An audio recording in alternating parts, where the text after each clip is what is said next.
दोस्तों, स्वागत है आपका हमारे चैनल दी यूनिक वर्ल्ड में। अकबर बीरबल की न्यू मजेदार कहानी वीडियो को पूरा जरूर देखें। दोस्तों, एक सौदागर अपनी सुंदर पत्नी के साथ अपने एक रिश्तेदार से मिलने जा रहा था। वे अभी कुछ ही दूर गए थे कि रास्ते में उन्हें एक किसान मिल गया। किसान अपनी बैलगाड़ी पर था। सौदागर की सुंदर पत्नी को देखते ही किसान का ईमान डोल गया। वह सौदागर से बोला, लाला जी, आपको किस गांव में जाना है? सौदागर ने गांव का नाम जैसे ही बताया, किसान झट से बोल पड़ा, मैं भी तो वहीं जा रहा हूं। आप ऐसा करें, अपनी पत्नी को मेरी गाड़ी में बैठा दीजिए। सौदागर ने बिना सोचे समझे ही अपनी पत्नी को गाड़ी में बैठा दिया और खुद पैदल ही चलने लगा। कुछ दूर जाने के बाद किसान ने बैलों को पीटना शुरू कर दिया। बैल तेज तेज चलने लगे। सौदागर भी गाड़ी के पीछे पीछे दौड़ने लगा। किसान तो उसकी पत्नी पर लट्टू था। उसने उसे तरह तरह के सब्जबाग दिखाने शुरू कर दिए और उसे अपने पक्ष में कर लिया। जब गांव आ गया तब सौदागर ने किसान को आवाज देकर कहा, भैया, गाड़ी रोको। हमें जिस गांव में जाना है वह गांव आ गया। मेरी पत्नी को यहीं पर गाड़ी से उतार दो। किसान बोला, मेरा गांव तो अभी आगे है और यह तुम्हारी पत्नी नहीं है, यह तो मेरी पत्नी है। सौदागर किसान की बातें सुनकर अवाक रह गया और दौड़कर गाड़ी के पास आ गया। फिर वह चिल्लाने लगा, यह धूर्त किसान मेरी पत्नी को अपनी पत्नी बता रहा है और उसे गाड़ी से उतरने नहीं दे रहा है। सौदागर की बातें सुनकर कुछ लोग वहां आकर खड़े हो गए, लेकिन कोई भी कुछ नहीं बोल सका। दोनों आपस में बहस करते हुए शहंशाह अकबर के दरबार में पहुंचे। अकबर बादशाह ने उन दोनों की बातें सुनने के बाद बीरबल को हुक्म दिया कि वह इस मामले को सुलझाएं। बीरबल ने वादी प्रतिवादी दोनों को गौर से देखा, फिर गाड़ी में बैठी उस औरत को अपने पास बुलाया और उससे पूछा, आखिर मामला क्या है, सच सच बताओ। वह औरत कुछ नहीं बोली। बीरबल कुछ देर तक खामोश रहे, फिर उस महिला को स्याही की दवात दी और कहा, इसमें पानी भर कर ले आओ। औरत कुछ समझ न सकी। दवात में पानी भरकर झट से आ गई। बीरबल ने दवात से स्याही निकाली और कुछ शब्द लिखकर देखे। स्याही में पानी की मात्रा सही थी। बीरबल ने सौदागर से कहा, तुम अपनी पत्नी को ले जा सकते हो, यह तुम्हारी ही पत्नी है। किसान को झूठ बोलने और दूसरे की पत्नी को हड़पने की कोशिश करने के अपराध में सजा मिलेगी। शहंशाह आश्चर्य करते हुए बोले, बीरबल, तुमने यह कैसे जान लिया कि यह औरत सौदागर की ही पत्नी है? बीरबल बोले, जहांपनाह, मैंने उस महिला से दवात में पानी भरने को कहा। वह महिला दवात में उतना ही पानी भर कर लाई जितना पानी स्याही के लिए उपयुक्त था। इससे मैंने अनुमान लगा लिया कि यह किसान की नहीं, सौदागर की पत्नी है, क्योंकि सौदागर हिसाब लिखते समय कभी कभी उससे स्याही में पानी अवश्य ही डलवाता होगा। बीरबल के इस तर्कपूर्ण विचार को सुनकर अकबर बादशाह बहुत ही खुश हुए। दोस्तों, वीडियो को एक लाइक जरूर करें। दोस्तों, बादशाह अकबर बहुत विनोदी स्वभाव के थे।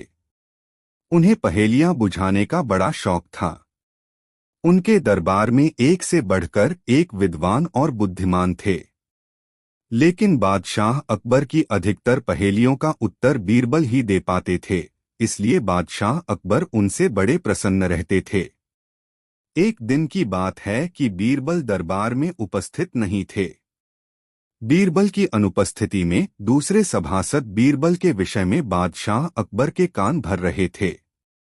उनकी तरह तरह से निंदा कर रहे थे। बादशाह अकबर को यह सब बुरा लगा, कारण वे बीरबल को बहुत मानते थे, उन्हें दिल से प्यार करते थे। आठ बादशाह अकबर ने अपने सभासदों से कहा, तुम लोग व्यर्थ में बीरबल की बुराइयां कर रहे हो। वास्तव में बीरबल तुम लोगों से कहीं अधिक चतुर और बुद्धिमान हैं। बादशाह अकबर के ऐसा कहने पर वे लोग बोले, बादशाह सलामत।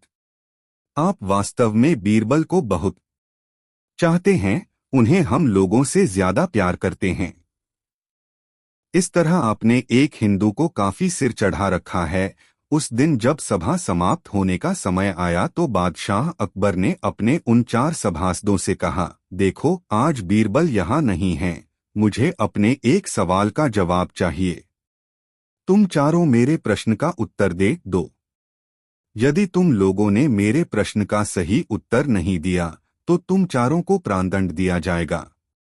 बादशाह अकबर की बात सुनकर चारों सभासद भयभीत हो गए। उनमें से एक ने हिम्मत करके कहा, प्रश्न पूछिए बादशाह सलामत। बादशाह अकबर ने पूछा, संसार में सबसे बड़ी चीज क्या है? बादशाह अकबर का प्रश्न सुनकर चारों चुप रह गए। उनकी समझ में प्रश्न का उत्तर नहीं आया। कुछ देर बाद उनमें से एक सभासद ने कहा, हुजूर, खुदा की खुदाई सबसे बड़ी चीज है। दूसरे सभासद ने कहा, बादशाह सलामत की सल्तनत सबसे बड़ी है। उस सभासद का उत्तर सुनकर बादशाह अकबर ने कहा, अच्छी तरह सोचकर उत्तर दो, वरना मैं कह चुका हूं कि तुम लोगों को प्राणदंड दिया जाएगा। तीसरे सभासद ने डरते डरते कहा, बादशाह सलामत, हमें कुछ दिनों का समय दिया जाए। बादशाह अकबर ने कहा, इसमें कोई एतराज नहीं है, मैं तुम लोगों को 1 सप्ताह का समय देता हूं। चारों सभासद सभा से मुंह लटकाए बाहर निकले। उनके चेहरे लटके हुए थे। प्राणदंड के नाम पर चारों सभासद पीले पड़ गए। 6 दिन बीत गए लेकिन उन्हें कोई उत्तर नहीं सूझ सका। तब उन चारों ने आपस में सलाह की कि इस प्रश्न का उत्तर केवल बीरबल ही बता सकता है। यह निश्चय करके वे चारों बीरबल के पास पहुंच गए। उन्होंने बीरबल को पूरी घटना कह सुनाई और हाथ जोड़कर उनसे विनती की वह उनके प्रश्न का उत्तर बता दें। बीरबल ने उनका प्रश्न सुनकर कहा, मैं तुम्हारे प्रश्न का उत्तर दे दूंगा, लेकिन मेरी एक शर्त है। आप एक शर्त की बात करते हैं, हमें आपकी 1000 शर्तें मंजूर हैं। बस हमें बचा लीजिए, चारों सभासद बोले। तब बीरबल ने उनसे कहा, तुम चारों में से 2 जने अपने कंधों पर मेरी चारपाई उठाकर महल तक ले चलोगे। एक मेरा हुक्का पकड़ेगा जिसे मैं पीता हुआ चलूंगा। एक मेरी जूतियां लेकर चलेगा। बोलो मंजूर है? अगर किसी अन्य समय बीरबल उनको यह सब करने के लिए कहते तो शायद वे ऐसा कभी न करते। लेकिन अब जब उन्हें प्राणदंड दिए जाने का डर था तो वे तुरंत ही उनकी बात मानने को तैयार हो गए। उन्होंने वैसा ही किया। वे चारों अपने कंधों पर बीरबल की चारपाई उठाए, उनका हुक्का और जूतियां लिए हुए महल की ओर चल दिए। बीरबल हुक्का पीते हुए चले जा रहे थे। रास्ते में लोग आश्चर्य से इस विचित्र दृश्य को देख रहे थे। चारों ने बीरबल की चारपाई को दरबार के मध्य में रख दिया। बीरबल ने चारपाई से उतरकर कहा, बादशाह सलामत, मुझे उम्मीद है कि आपको प्रश्न का उत्तर मिल गया होगा। संसार में सबसे बड़ी चीज गर्ज है। बादशाह अकबर मुस्करा उठे। दरअसल वे उन चारों को यह सबक सिखाना चाहते थे कि बीरबल की निंदा करना छोड़ दें। दोस्तों, कहानी कैसी लगी कमेंट में जरूर बताएं। दोस्तों, एक बार तुर्किस्तान के बादशाह को बादशाह अकबर की बुद्धि की परीक्षा लेने का विचार आया। उसने एक दूत को पत्र देकर सिपाहियों के साथ दिल्ली भेज दिया। पत्र का मजमून इस प्रकार था, बादशाह अकबर, मुझे सुनने में आया है कि आपके देश में कोई ऐसा वृक्ष है जिसके पत्ते खाने से मनुष्य की आयु बढ़ जाती है। यदि यह बात सच है तो मेरे लिए उस पेड़ के थोड़े से पत्ते अवश्य भिजवाएं। बादशाह अकबर उस पत्र को पढ़कर विचारमग्न हो गए। कुछ देर तक वह बीरबल से रायमशविरा करते रहे। फिर उन्होंने सिपाहियों सहित उस दूत को एक सुदृढ़ किले में कैद करवा दिया।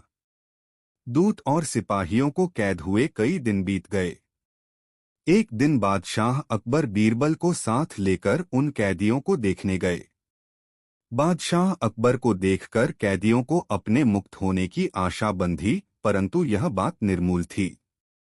बादशाह अकबर उनके पास पहुंचकर बोले, तुम्हारा बादशाह जिस वस्तु को चाहता है वह मैं तब तक उसे नहीं दे सकूंगा जब तक कि इस सुदृढ़ किले की एक दो ईंट न ढह जाए। उसी समय तुम लोग भी रिहा किए जाओगे। खाने पीने की तुम्हें कोई तकलीफ नहीं होगी। मैंने उसका प्रबंध करा दिया है। इतना कहकर बादशाह अकबर चले गए, परंतु कैदियों की चिंता अधिक बढ़ गई। वे अपने मुक्त होने का उपाय सोचने लगे। कुछ देर तक कैदी विचार विमर्श में डूबे रहे। अंत में वे ईश्वर की वंदना करने लगे, या खुदा, क्या हम इस बंधन से मुक्त नहीं किए जाएंगे? क्या हमारा जन्म इस किले में बंद रहकर दुख भोगने के लिए हुआ है? आप तो बड़े रहमदिल हैं, हम बेगुनाहों पर भी कृपा कीजिए। इस प्रकार वे नित्य प्रार्थना करने लगे। ईश्वर की दयालुता प्रसिद्ध है। एक दिन बड़े जोरों का भूकंप आया और किले का कुछ भाग भूकंप के कारण धराशायी हो गया। सामने का पर्वत भी टूटकर चकनाचूर हो गया। इस घटना के पश्चात दूत ने बादशाह के पास किला टूटने की सूचना भेजी। बादशाह अकबर को अपनी कही हुई बात याद आ गई। इसलिए वह दूत और उसके साथियों को दरबार में बुलाकर बोले, आपको अपने बादशाह का सवाल पता ही होगा और अब उसका उत्तर भी तुमने समझ लिया है। यदि नहीं समझा हो तो सुनो, मैं उसका खुलासा किए देता हूँ। देखो, तुम लोग गिनती में केवल 100 हो और तुम्हारी आह से ऐसा सुदृढ़ किला ढह गया। फिर जहाँ हजारों लोगों पर अत्याचार हो रहा हो, वहाँ के बादशाह की उम्र कैसे बढ़ेगी? लोगों की आह से उसका शीघ्र ही पतन हो जाएगा। हमारे राज्य में अत्याचार नहीं होता। गरीब प्रजा पर अत्याचार न करना और भली भांति पोषण करना ही आयुवर्धक वृक्ष है। बाकी सारी बातें बेकार हैं। इस प्रकार समझा बुझाकर बादशाह अकबर ने उस दूत और उसके साथियों सहित स्वदेश जाने की आज्ञा दे दी और उनका मार्ग व्यय भी दिया। तुर्किस्तान पहुंचकर उन्होंने दिल्ली की सारी बातें अपने बादशाह को समझाईं। बादशाह अकबर की बातों से शिक्षा लेकर वह बादशाह और उसके दरबारी उनकी भूरी भूरी प्रशंसा करने लगे। सच है, लोगों की दुआओं से ही इंसान फलता फूलता है, फिर चाहे वह बादशाह हो या फकीर। दोस्तों, वीडियो को एक लाइक जरूर करें। दोस्तों, बसंत ऋतु में एक दिन बादशाह अकबर ने बाग में दरबार लगाने की इच्छा व्यक्त की। तुरंत बाग में दरबार लगाया गया, जहां बादशाह सिंहासन पर बैठे थे। बादशाह अकबर के पास ही बीरबल बैठे हुए थे, जो बादशाह की सम्मति लेकर न्याय कर रहे थे। न्याय का काम 5-6 घंटों तक होता रहा। उपस्थित लोगों का न्याय हो चुका था। उसके बाद एक व्यापारी आया।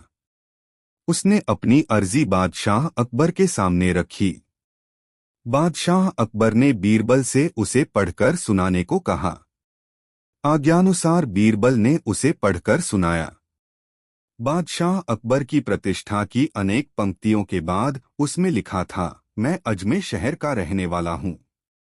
देश विदेश में घूम फिरकर माल खरीदना बेचना मेरा काम है।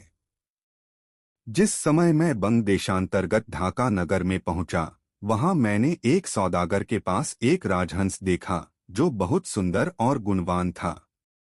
उसके पंख सोने जैसे थे। मैं उसकी सुंदरता का वर्णन नहीं कर सकता। आपके महल में रहने योग्य जानकर मैंने उसको खरीदने का विचार किया। फिर उस सौदागर को मुहमांगा दाम देकर उसको मोल ले लिया। उसे एक पिंजड़े में बंद करके यहाँ लाया तथा अपने कमरे में टांग दिया। वह पिंजड़ा हमेशा वहां टंगा रहता था। आज मैं जिस समय अपने घर वापस गया तो मुझको पिंजड़े में राजहंस नहीं मिला। मुझको शक है कि मेरे नौकरों ने उसे मार डाला है। मैं प्रार्थना करता हूं कि उसकी खोज कराकर अपराधियों को दंड दिया जाए। यह फरियाद सुनकर बादशाह अकबर ने उस व्यापारी के नौकरों को दरबार में बुलाने की आज्ञा दी। आज्ञानुसार उसके सब नौकर कुछ ही देर में दरबार में पहुंच गए। बादशाह अकबर ने उन नौकरों से अच्छी तरह पूछताछ की, परंतु जब कुछ पता नहीं चला तो उन्होंने व्यापारी से कहा, तुम्हारी चोरी का पता नहीं चला। हमने तुम्हारे नौकरों से पूछताछ कर ली। अब यदि तुम्हें किसी दूसरे पर शक हो तो बताओ। यह सुनकर उस व्यापारी का मुंह उतर गया। उसने बीरबल से कहा, जैसा आज मेरे साथ न्याय हुआ, यदि ऐसे अन्य न्याय भी होते हों तो फिर सच्चा न्याय कौन करता है? बीरबल ने कहा, मैं तुम्हारा न्याय किए देता हूं। फिर बीरबल ने व्यापारी के नौकरों को दोबारा बुलाने की आज्ञा दी। सिपाही नौकरों को ले आए। कुछ खोज करने के बाद बीरबल उनकी ओर देखकर बोले, क्यों रे चोर, तेरे मन में क्या विचार है? पक्षी को मारकर खा गया और उसके पंख भी पगड़ी में छिपाकर दरबार में आया है। वाह, शाबाश! इतनी देर से तो तूने स्वीकार नहीं किया, परंतु अब बोल, क्या कहता है? बीरबल को इस तरह कहते हुए सभी दरबारियों ने मुना। सौदागर के नौकरों में राजहंस को चुगने वाला भी था।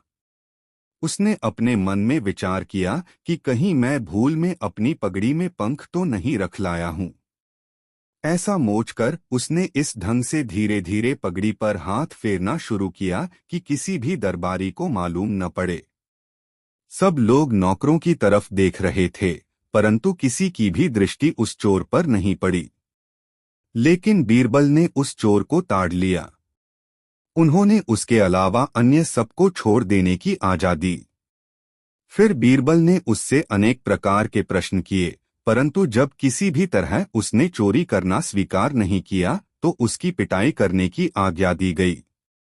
पिटाई की बात सुनते ही उसने डर के मारे तुरंत अपना अपराध कबूल कर लिया। बीरबल की इस बुद्धिमत्ता से न सिर्फ बादशाह अकबर ही बल्कि व्यापारी भी बहुत प्रसन्न हुआ। दरबारी भी बीरबल के न्याय पर वाह वाह कर उठे। दोस्तों, वीडियो को एक लाइक जरूर करें। दोस्तों, एक दिन दो कवि किसी दूर राज्य से दरबार में आए। उन्होंने सबको अपने गीतों और कविताओं से खुश कर दिया। बादशाह ने उन्हें इनाम दिया। उन कवियों ने पहले इतना सोना नहीं देखा था। वे फूले नहीं समा रहे थे। तभी बादशाह ने उनको राजसी कपड़े देने की आज्ञा दी। तभी उनमें से एक कवि ने धन्यवाद रूपी कविता सुनाने की आज्ञा मांगी। बादशाह अकबर ने उसको आज्ञा दी और कवि कविता सुनाने लगा। वह बादशाह की बहादुरी और दयालुता के बारे में बोलने लगा। उसने अकबर की शिक्षा और बुद्धिमानी की प्रशंसा की। उसने यह कहते हुए अपनी कविता समाप्त की, बादशाह अकबर अब तक के सभी राजाओं से महान हैं, वह ईश्वर से भी महान हैं। इसके साथ उसने झुककर सलाम किया और दरबार छोड़ दिया। बादशाह अकबर ने चारों तरफ देखा, उनकी आंखों में शरारत भरी चमक थी। तो वे बोले, तो देखा, अब मैं ईश्वर से भी महान हूं। दरबार में सभी व्यक्ति बादशाह को अचरज भरी नजरों से देखने लगे। क्या इन्होंने सच में कवि के शब्दों पर भरोसा कर लिया? शायद नहीं, लेकिन उन्हें भरोसा भी नहीं था। बादशाह अकबर ने अपने सभी मंत्रियों, सेनापतियों, सलाहकारों की ओर देखा। वह यह देखना चाहते थे कि उनमें सच बोलने की ताकत है या नहीं। सभी बादशाह की तरफ देखने लगे। तो क्या सभी लोग मेरी इस बात से सहमत हैं? बादशाह कुछ चिढ़ते हुए बोले। किसी में भी असहमति दिखाने की हिम्मत नहीं थी। धीरे धीरे एक के बाद एक झुककर बादशाह को सलाम करते हुए बोले, हाँ जहां पनाह, आप ठीक कहते हैं। बादशाह अकबर सोचने लगे, सभी दरबारी मूर्खता दिखा रहे हैं। वे बीरबल की तरफ मुड़े और बोले, और तुम बीरबल, क्या तुम भी सहमत हो? हाँ, क्यों नहीं, बीरबल ने तुरंत जवाब दिया। बादशाह की चिढ़ बढ़ने लगी। जहां पनाह, आप वह कर सकते हैं जो ईश्वर नहीं कर सकता। बीरबल बोले, अगर आपका कोई विषय आपको नाखुश करता है, जहां पनाह, आप उसे या तो तीर्थ यात्रा पर भेज देते हैं या अपनी सल्तनत से मिटा देते हैं। लेकिन ईश्वर नहीं। ईश्वर पूरी पृथ्वी, आकाश और स्वर्ग पर राज करते हैं। पूरे संसार में ऐसी कोई जगह नहीं है जो ईश्वर से संबंधित न हो, इसलिए वह किसी भी जीव को मिटाता नहीं है। बादशाह का गुस्सा गायब हो गया। बिल्कुल ठीक कहा, बीरबल खुशी से बोले। और फिर दरबार के हर कोने से दरबारी मुस्कराने लगे और फिर हंसने लगे। बीरबल ने दोबारा जादू कर दिखाया। शिक्षा कभी भी अपने मालिक को नीचा नहीं दिखाना चाहिए, लेकिन जब आप उसकी प्रशंसा करें तो प्रशंसा प्रामाणिक होनी चाहिए। यह मुश्किल नहीं है। अगर आपसे श्रेष्ठ लोग अपनी कमियों को जानते हैं तो आपकी झूठी प्रशंसा आपको परेशानी में डाल सकती है। दोस्तों, कहानी कैसी लगी कमेंट में जरूर बताएं। धरती का बीज। दोस्तों, एक बार बादशाह ने बीरबल से कहा, बहुत से प्रश्न ऐसे हो सकते हैं जिनका उत्तर कोई नहीं दे सकता। तुम भी नहीं दे सकते। ऐसे प्रश्न मैं पूछ सकता हूं। पूछिए, बीरबल ने सहज भाव से उत्तर दिया। तुम उत्तर नहीं दे सकोगे। उत्तर देने की पूरी कोशिश करूंगा। आप प्रश्न पूछे। बीरबल बोले, तो बताओ धरती का बीज कहाँ है? बादशाह ने पूछा। बीरबल ने देखा, बादशाह का एक मुहलगा खोजा मुस्करा रहा था। बीरबल से वह खोजा बहुत जलता था। बीरबल बोला, उत्तर तो मैं अभी दूंगा। जिसने प्रश्न पूछा है बादशाह सलामत, वह स्वयं क्यों नहीं पूछ सका? खैर, उसके और प्रश्न हो तो वे भी कर लीजिए। एक साथ उत्तर दे दूंगा। बादशाह मुस्कराए। वास्तव में खोजे ने 3 प्रश्न पूछे थे। धरती का बीज कहाँ है? धरती पर कितने मर्द हैं? आकाश में कितने तारे हैं? धरती पर कितने मर्द हैं? तीनों प्रश्न जब बादशाह ने दोहरा दिए तो बीरबल ने कहा, पहले प्रश्न का उत्तर यह है कि धरती का बीज यह है, यहाँ। बीरबल ने 2 कदम चलकर पाँव जमीन पर मारा। फिर खोजा की ओर देखकर बोला, चाहे तो यह खोजा नाप जोख सकता है। दूसरे प्रश्न का उत्तर यह है कि जितने बाल खोजे के सिर पर हैं, उतने ही आकाश में तारे हैं। विश्वास न हो तो गिनकर देख ले। तीसरा प्रश्न है, धरती पर कितने मर्द और कितने औरतें हैं? इसका हिसाब निकालने में परेशानी है। परेशानी इन हिजड़ों से है जो न मर्दों में हैं और न औरतों में। अगर धरती के सभी हिजड़ों को मार दिया जाए तो गिनती हो जाएगी। हिजड़ा अर्थात बादशाह का मुहलगा खोजा मुंह लटकाए जनान खाने की ओर चला गया। वह वहां नहीं ठहर सका था। उसे बीरबल की बुद्धि का पता पहले से तो था ही, अब बीरबल ने उसे एक बार और नीचे दिखा दिया था। बादशाह बहुत प्रसन्न हुए। उन्होंने बीरबल की बुद्धि की प्रशंसा की। दोस्तों, वीडियो को एक लाइक जरूर करें। अकबर के 5 सवाल। दोस्तों, एक बार बीरबल की गैरहाजिरी में बादशाह अकबर ने अपने सभासदों से 5 सवाल पूछे। फूल किसका अच्छा, दूध किसका अच्छा, मिठास किसकी अच्छी, पत्ता किसका अच्छा, राजा कौन अच्छा? बादशाह के इन सवालों को सुनकर दरबारियों ने अपनी अपनी बुद्धि के अनुसार उत्तर दिए। किसी ने गुलाब तो किसी ने कमल का फूल अच्छा बताया। इसी तरह दूध के लिए भी हुआ। किसी ने गाय का तो किसी ने भैंस का दूध अच्छा बताया। किसी ने केले तो किसी ने नीम आदि के पत्ते को गुणकारी बताया। राजा कौन अच्छा है? इसका सभी ने एक स्वर में उत्तर दिया, बादशाह अकबर अच्छा है। बादशाह को उन लोगों की स्वामी भक्ति पर प्रसन्नता तो हुई, किंतु अपने सवालों का यथोचित उत्तर न पाने से संतोष नहीं हुआ। तभी बीरबल के आने पर वही सवाल बीरबल से पूछे गए। बीरबल ने इस प्रकार उत्तर दिए, कपास का फूल अच्छा होता है जिससे कपड़ा बनता है। दूध अपनी माता का सबसे अच्छा होता है, इसी से शरीर बढ़ता है और पालन पोषण होता है। मिठास वाणी की अच्छी होती है। पत्ता पान का अच्छा होता है, जिसको देने से दुश्मन भी मित्र की तरह अच्छा व्यवहार करता है। राजाओं में इंद्र सर्वश्रेष्ठ हैं, क्योंकि उनकी आज्ञा से ही बादल पानी बरसाते हैं, जिससे संसार में खेती बाड़ी होती है। बीरबल का उत्तर सुनकर अकबर तथा अन्य दरबारी प्रसन्न हुए। शिक्षा किसी चीज की उपयोग की क्षमता ही उसकी कुंजी है। अपनी सूझ को बढ़ाकर उसका उचित उपयोग आपको हर जगह सराहनीय बनाता है और मुश्किल परिस्थितियों को हल करने में सहायक भी होता है। दोस्तों, कहानी कैसी लगी कमेंट में जरूर बताएं। हर बात का जवाब नहीं।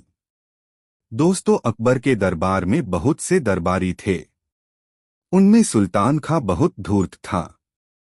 जब भी मौका मिलता वह बादशाह के कान भरता रहता। वह हमेशा बीरबल का विरोध करता था, किंतु वह यह भी जानता था कि बादशाह अकबर बीरबल को बहुत ज्यादा चाहते हैं। वह दरबार में अपनी हैसियत मजबूत करना चाहता था।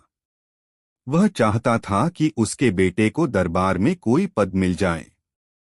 इसके लिए मौका मिलते ही जहांपनाह से उसकी सिफारिश करूंगा। बीरबल की तेज आंखों से यह बात छिपी हुई न रह सकी।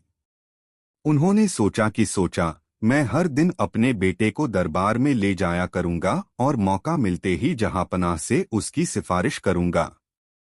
बीरबल की तेज आंखों से यह बात छिपी हुई न रह सकी। उन्होंने सोचा कि सुल्तान खां अपने शैतान बेटे को अपने साथ लाने लगा है। दरबार में खंजाची का पद खाली है। वह इस पर अपने बेटे को नियुक्त कराना चाहता है। एक बार की बात है, दरबार लगा हुआ था। तभी अकबर ने देखा कि सब लोग आ गए हैं। बीरबल अभी तक दरबार में नहीं आए हैं। उन्होंने पूछा, बीरबल कहाँ हैं? उनके पास खड़े हुए सेवक ने बताया, वे अभी तशरीफ नहीं लाए जहांपना। अकबर के चेहरे पर थोड़ी नाराजी दिखाई दी। सुल्तान खां ने बादशाह की ओर देखा और मन ही मन खुश हुआ। उसने अपने बेटे से कहा, बादशाह सलामत बीरबल से नाराज लग रहे हैं। यही मौका है अपनी बात कहने का। वह अपनी जगह से उठा और बादशाह से निवेदन किया, जहांपना, आजकल बीरबल दरबार के प्रति लापरवाह हो गए हैं। उन्हें दरबार के वक्त का पाबंद तो होना ही चाहिए। अकबर ने कहा, लगता है उन्हें सबक सिखाना पड़ेगा। सुल्तान खां ने उनकी हाँ में हाँ मिलाई और बोला, जी जहांपना। इस पर अकबर ने सुल्तान खां से कहा, सुल्तान खां तुम ही कोई तरीका बताओ। सुल्तान खां बोला, जी, आज आप उनकी कोई बात नहीं सुनिएगा। वे कुछ भी कहें उसका एक ही जवाब दीजिएगा, नहीं। बादशाह अकबर ने उसकी बात का समर्थन करते हुए कहा, ठीक है, उनकी हर बात के जवाब में मैं नहीं कहूंगा। अकबर ने मन में सोचा, यह बीरबल को फंसाने की नई चाल है। देखते हैं कि इस बार बीरबल अपना बचाव किस प्रकार करते हैं। कुछ देर बाद बीरबल, तुम्हें देर कैसे हो गई? बीरबल ने उत्तर दिया, जहांपना, मेरी पत्नी की तबीयत ठीक नहीं थी, इसलिए। अकबर बोले, हमें तुम्हारी बात का यकीन नहीं है। बीरबल समझ गए कि इसमें जरूर सुल्तान खां की कोई चाल है। फिर भी उन्होंने कहा, मैं सच कह रहा हूं जहांपना, मैं माफी चाहता हूं। नहीं, माफी नहीं मिलेगी। अकबर ने सीधा सा उत्तर दिया। ठीक है जहांपना, तो फिर राजकाज के मामले निपटाए जाएं। बीरबल ने निवेदन किया। इस पर अकबर ने फिर नहीं में उत्तर दिया। बीरबल समझ गया कि आज बादशाह हर बात पर नहीं कहेंगे। उन्होंने पुनः निवेदन किया, तो फिर मुझे घर जाने की आज्ञा दी जाए। किंतु अकबर ने फिर कहा, नहीं, हरगिज नहीं। बीरबल ने देखा कि सुल्तान खां के चेहरे पर मुस्कान है। वह अपने बेटे से धीरे धीरे कुछ वह कह रहा था। तभी बीरबल को एक नई युक्ति सूझी। उन्होंने निवेदन किया, जहांपनाह, आपसे एक प्रार्थना है, सुल्तान खां के बेटे को नया खजांची नियुक्त कर दें। बादशाह अकबर तो आज नहीं कहने का मन बना चुके थे। उन्होंने जोर देकर कहा, नहीं बीरबल नहीं। बीरबल ने झुककर आदाब किया और बोले, आपकी जैसी मर्जी जहांपनाह। अकबर समझ गए कि बीरबल ने सुल्तान खां के तीर से ही सुल्तान खां को घायल कर दिया है। उनके चेहरे पर मुस्कुराहट आ गई। दूसरे दिन दरबार में बीरबल ने देखा कि सुल्तान खां और उसका बेटा दोनों अनुपस्थित थे। वह मन ही मन बोले, चलो उस धूर्त से छुटकारा मिला। दोस्तों, वीडियो को एक लाइक जरूर करें। झूठे को सजा। दोस्तों, एक बार एक गरीब व्यक्ति श्यामदास ने रात में स्वप्न देखा कि उसने अपने मित्र रामदास से 100 रुपए उधार लिए हैं। अगले दिन सुबह जब उसकी आंख खुली तो उसने अपने इस स्वप्न का फल जानने की इच्छा से अपने दोस्तों से चर्चा की। इस तरह यह बात फैल गई कि श्यामदास ने अपने मित्र रामदास से 100 रुपए उधार लिए हैं। रामदास ने सुना तो उसके मन में लालच ने जन्म ले लिया। वह श्यामदास पास पहुंच गया और बोला, मेरे 100 रुपए लौटा दो के। 100 रुपए? श्यामदास ने आश्चर्य से पूछा। रामदास ने कहा, वह जो तुमने मुझसे स्वप्न में लिए हैं। पर वह तो स्वप्न की बात थी, लेकिन इस बात की गवाही दर्जनों लोग दे सकते हैं। तुमने उनके सामने इसका जिक्र खुद किया है और रुपया लेना स्वीकार किया है। श्यामदास विनयपूर्वक बोला, मगर यह बात हकीकत नहीं है। बात स्वप्न की हो या हकीकत, जब तुमने स्वीकार कर लिया है तो रुपया तुम्हें देना ही होगा। नहीं तो इसके लिए मुझे बादशाह के दरबार में शिकायत करनी होगी। रामदास बोला। श्यामदास तो इतना गरीब था कि उसने 100 रुपए सिर्फ स्वप्न में देखे थे, भला रुपया देता कहां से। बादशाह के पास मुकदमा पहुंचा। गवाहियां पक्की थीं। बादशाह ने उस मामले को उलझा पाकर बीरबल को सौंप दिया। बीरबल ने सारा मामला समझा। रामदास और श्यामदास की बातें सुनी, गवाहों की बातें सुनी। उसके पश्चात बीरबल ने गिनकर 100 रुपए रामदास के सामने एक थैली में रख दिए। उस थैली को एक दर्पण के सामने इस तरह रखा कि थैली का पूरा प्रतिबिंब दर्पण में पड़ता रहे। तत्पश्चात दर्पण की ओर इशारा करके बोले, अब तुम अपने रुपए उठा लो। भला दर्पण में दिखने वाले रुपयों को कैसे लिया जा सकता है? रामदास आश्चर्य से बोला। स्वप्न भी तो प्रतिबिंब होता है, फिर स्वप्न में उधार लिया गया रुपया कैसे लौटाया जा सकता है? बीरबल ने जवाब दिया, तुमने झूठा अभियोग लगाकर श्यामदास, गवाहों तथा अदालत का समय बर्बाद किया है। इसके फलस्वरूप तुम पर 10 रुपए जुर्माना किया जाता है, ताकि नसीहत रहे और आइंदा कोई ऐसा न करे। बीरबल के न्याय की सर्वत्र चर्चा हुई। बादशाह भी संतुष्ट हुए। रामदास को रोते कल्पते हुए जुर्माना अदा करना पड़ा। दोस्तों, वीडियो को एक लाइक जरूर करें। जिद्दी बेटा।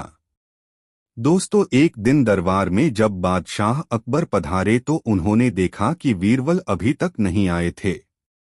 बीरबल के अनुपस्थित रहने पर दरबार का कार्य ठीक प्रकार से नहीं चल पाता था।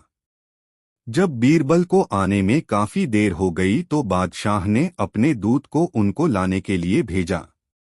दूत बीरबल के घर पहुंचा। बादशाह का संदेश सुनकर बीरबल ने उस दूत से कहा, चलो मैं आता हूं। दूत को वापस आए जब आधा घंटा बीत गया और बीरबल नहीं आए तो बादशाह को बड़ा आश्चर्य हुआ। किंतु उसी क्षण उन्होंने विचार किया कि हो सकता है किसी जरूरी काम से वह रुके हों। बादशाह को अब बीरबल की प्रतीक्षा असहनीय हो उठी। तब उन्होंने दूसरे दूत को भेजा। इस दूत को भी बीरबल ने यह कहकर भेज दिया कि वह अभी आते हैं। दूत ने आकर कहा, जहांपनाह, वे कह रहे हैं, चलो मैं आता हूँ। बादशाह को सुनकर ढांढस बंधा।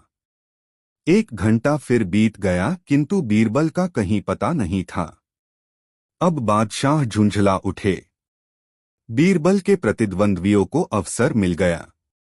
उन्होंने बीरबल की निंदा करके बादशाह के गुस्से को भड़का दिया। इस बार उन्होंने 2 हथियारबंद सिपाही भेजे और हुक्म दिया कि बीरबल को पकड़ लाओ। बादशाह का हुक्म मानकर सिपाही वहां गए किंतु उन्हें पकड़कर ले चलना हंसी खेल नहीं था। सब सिपाही भय से कांप रहे थे। डरते डरते एक सिपाही ने बादशाह का संदेश सुनाया। यह सुनते ही बीरबल समझ गए कि अब देर करना उचित नहीं है। वे शीघ्र कपड़े आदि बदलकर उन्हीं सिपाहियों के साथ सभाभवन की ओर चल दिए। दरबार में पहुंचकर बादशाह को अदब से सलाम करने के पश्चात बीरबल अपने स्थान पर बैठ गए। बादशाह ने बीरबल से हुक्मदूली का कारण पूछा। बीरबल बोले, आलीज़ा, मेरा छोटा लड़का रो रहा था और मैं उसे बहलाकर चुप कराना चाहता था, लेकिन अभी तक शांत नहीं हो सका है। यह सुनकर बादशाह बोले, यह तुम्हारी कोरी बनावटी बात है। लड़के को बहलाने के बहाने तुम मुझको बहलाना चाहते हो। अच्छा बताओ, ऐसी कौन सी बात थी जिसके लिए लड़का रो रहा था? वह जो चाहता था उसे दे देते तो लड़का नहीं रोता। तुमने मेरी आज्ञा का उल्लंघन किया। यह अच्छा नहीं हुआ। यदि सचमुच तुम लड़के का रोना प्रमाणित नहीं करोगे तो तुम्हें निश्चित ही सजा दी जाएगी। बीरबल बोले, जहांपनाह, मैंने लड़के को शांत करने का बहुत प्रयत्न किया किंतु असफल रहा। बादशाह के पूछने पर बीरबल ने आगे बताया, जहांपनाह सुनिए, मैं शुरू से अंत तक सब बातें बताता हूँ। लड़का जिद करके रो रहा था। मैंने उससे पूछा, बेटा क्या लेगा, क्यों रो रहा है? पहले तो उसने मेरी बातों को सुनी अनसुनी कर दिया। जब मैं लगातार पूछता रहा तो वह बोला, गन्ना लूंगा। मैं उसे लेकर बाजार गया जहां गन्ना बिक रहा था। मैंने गन्नों की तरफ इशारा किया कि जो चाहे ले ले, किंतु उसे संतोष नहीं हुआ। उसने मुझसे अच्छे गन्ने निकालने को कहा। मैंने वैसा ही किया, किंतु उसे तो रोने की धुन सवार थी। वह फिर रोने लगा। पूछने पर ज्ञात हुआ कि छिलवाकर गंडेरियां बनवाकर खाना चाहता है। मैंने पुनः वैसा ही किया। गंडेरियां चूसते चूसते जब उसका पेट भर गया तो उसने चूसने से इनकार कर दिया। कुछ देर चुपचाप रहने के बाद उसने फिर रोना पीटना शुरू कर दिया। तब पूछने पर पता चला कि वह चूसी हुई गंडेरियों के छिलके को जोड़कर पहले जैसा ही गन्ना पाना चाहता है। मैंने बहुत समझाया बुझाया पर सब बेकार था। लाचार होकर मैंने मजबूरी प्रकट की। तब वह बोला कि जब तक इन्हें समूचा गन्ना नहीं बना दोगे तब तक मैं रोना नहीं छोड़ूंगा। अब भला आप ही बताइए कि मैं उसे कैसे बहला पाता। यह घटना सुनकर बादशाह बड़े आश्चर्यचकित हुए। वे बोले, सच है, बच्चे को खुश करना बड़ा ही कठिन काम है। बादशाह का गुस्सा शांत हो गया और वे बीरबल के सत्य से बहुत खुश हुए। दोस्तों, कहानी कैसी लगी कमेंट में जरूर बताएं। दोस्तों, एक दिन बादशाह अकबर के दरबारियों ने उनसे शिकायत की, आलीज़ा, आप सभी कार्य बीरबल को सौंप देते हैं, क्या हम कुछ भी नहीं कर सकते? बादशाह ने कहा, ठीक है, मैं अभी इसका फैसला कर देता हूँ। तत्पश्चात उन्होंने एक दरबारी को बुलाकर कहा, मैं तुम्हें 3 रुपए देता हूँ। इनकी 3 चीजें ले आओ। हर एक की कीमत 1 रुपए होनी चाहिए। पहली चीज यहाँ की होनी चाहिए, दूसरी चीज वहां की होनी चाहिए, तीसरी चीज न तो यहाँ की हो और न ही वहां की हो। दरबारी तुरंत बाजार गया। एक दुकानदार के पास जाकर उसने उससे ये तीनों चीजें मांगी। दुकानदार दरबारी की बातें सुनकर हंसने लगा और बोला, ये चीजें आपको कहीं भी नहीं मिल पाएंगी। उन तीनों चीजों को दरबारी ने अनेक दुकानों पर खोजा, लेकिन जब उसे वह तीनों चीजें कहीं भी नहीं मिली तो निराश होकर दरबार में लौट आया। उसने बादशाह अकबर से कहा, ये तीनों चीजें किसी भी कीमत पर कहीं भी नहीं मिल सकती। अगर बीरबल ला सकें तो जानें। बादशाह अकबर ने बीरबल को बुलाया और कहा, जाओ, ये तीनों चीजें लेकर आओ। बीरबल ने कहा, कल तक ये चीजें आपकी खिदमत में हाजिर कर दूंगा। अगले दिन जैसे ही बीरबल दरबार में आए, वैसे ही बादशाह अकबर ने उनसे पूछा, क्यों, क्या हमारी तीनों चीजें ले आए? बीरबल ने कहा, जी हाँ जहांपना, मैंने पहला रुपया एक फकीर को दे दिया जो वहां से भगवान के पास जा पहुंचा। दूसरा रुपया मैंने मिठाई में खर्च किया जो यहाँ काम आ गया, और तीसरे रुपए का मैंने जुआ खेल लिया जो न तो यहाँ काम आएगा और न ही वहाँ अर्थात परलोक में काम आएगा। बीरबल की बात सुनकर सभी दरबारी आश्चर्यचकित रह गए। बादशाह अकबर ने बीरबल को बहुत सा इनाम दिया। दोस्तों, बादशाह अकबर के एक शहजादे की शहर के एक साहूकार के लड़के से मित्रता थी। शहजादा कामधाम छोड़कर साहूकार के पुत्र के साथ रास क्रीड़ाओं में व्यस्त रहता था। बादशाह अकबर तथा साहूकार को यह मित्रता पसंद नहीं थी, इसलिए दोनों चाहते थे कि इनकी मित्रता टूट जाए। बादशाह अकबर ने कई बार शहजादे से कहा, किंतु कोई नतीजा नहीं निकला। साहूकार भी यही चाहता था, क्योंकि उसका लड़का सारा कारोबार छोड़कर शहजादे के साथ घूमता रहता था। किंतु भयवश वह कुछ नहीं कह सकता था, क्योंकि यदि शहजादे को मालूम हो जाता तो अकारण ही जान जोखिम में पड़ सकती थी। दोनों की मित्रता कैसे भंग हो, इस विषय पर एक दिन बादशाह अकबर विचार कर रहे थे, तभी बीरबल वहां पहुंच गए। उन्हें देखकर बादशाह बहुत खुश हुए और अपने पास बैठाकर उनसे बोले, साहूकार के पुत्र तथा शहजादे की दोस्ती किसी न किसी उपाय से छुड़ानी चाहिए। मेरे विचार से तो तुम ही इस काम को कर सकते हो। बीरबल बोले, आलीज हाँ। एक हुक्म जारी कीजिए कि आज शहजादा तथा साहूकार का पुत्र दोनों साथ ही दरबार में उपस्थिति हों। बादशाह ने ऐसा ही हुक्म दिया और दोनों मित्र नियत समय पर दरबार में उपस्थित हुए।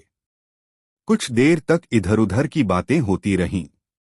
जब बीरबल ने देखा कि अब शहजादे का मन यहाँ नहीं लग रहा है, तो उन्होंने साहूकार पुत्र के पास जाकर उसके कान में फुसफसाकर कुछ कहा।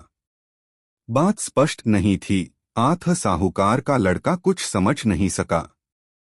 इसके पश्चात बीरबल ने शहजादे के मित्र को संबोधित करके चेतावनी दी, ध्यान रहे, यह बात बिल्कुल गुप्त रखी जाए। अपने इष्ट मित्र से भी तुम इसकी चर्चा मत करना। बीरबल की यह चेतावनी वहां उपस्थित सभी लोगों ने भी सुनी। इसके बाद दरबार दूसरे दिन के लिए उठ गया। दरबार के बाद शहजादे ने अपने साहूकार मित्र से पूछा, बीरबल ने तुम्हारे कान में क्या कहा था? साहूकार मित्र शहजादे को कुछ नहीं बता सका।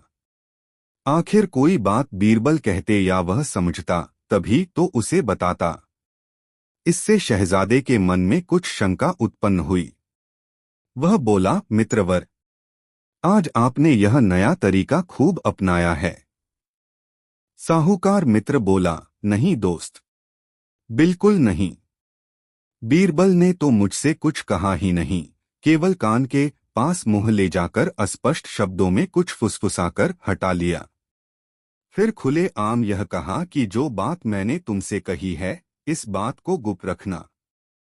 अब तो शहजादे को पूर्ण विश्वास हो गया कि साहूकार मित्र सब कुछ जानते हुए भी नहीं बता रहा है। शहजादे के दिल में भ्रम पैदा हो गया और धीरे धीरे दोनों मित्रों के दिलों में एक दूसरे के प्रति अविश्वास की भावना पनप गई। अंततः दोनों की घनिष्ठ मित्रता भंग हो गई। फिर हमेशा के लिए दोनों मित्रों का मन एक दूसरे से हट गया। वे अपने अपने कामकाज देखने लगे। साहूकार को भी यह मित्रता भंग हो जाने से बड़ी खुशी हुई। बादशाह अकबर बीरबल की चतुराई से अत्यधिक प्रसन्न हुए। उन्होंने बीरबल के उस कार्य से खुश होकर उन्हें बहुत से पुरस्कार दिए। दोस्तों, अकबर बीरबल की यह कहानी कैसी लगी कमेंट में ज़रूर बताएं। ऐसी और नई मज़ेदार कहानी सुनने के लिए हमारे चैनल द यूनिक वर्ल्ड को सब्सक्राइब ज़रूर करें। वीडियो अपने मित्रों को ज़रूर शेयर करें। वीडियो देखने के लिए बहुत बहुत धन्यवाद।